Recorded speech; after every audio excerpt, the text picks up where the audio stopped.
In this video, we will cover the basic adjustments of the PAT 4.0 system. For the purpose of this video, we're using a PAT1M 4.0 hand tool and PLT1M-XMR cable ties. We've pre-adjusted our regulator to 80 psi, and the tie type, convey air pressure, is set at 50.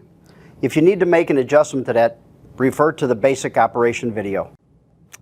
One of the main adjustments on your PAT 4.0 hand tool is your tension adjustment. What you want to do is apply a couple of cable ties to your application. If the tension is too loose, what you want to do is turn your tension knob clockwise to get more tension. If the tension is too tight, you want to turn your tension knob counterclockwise for less tension.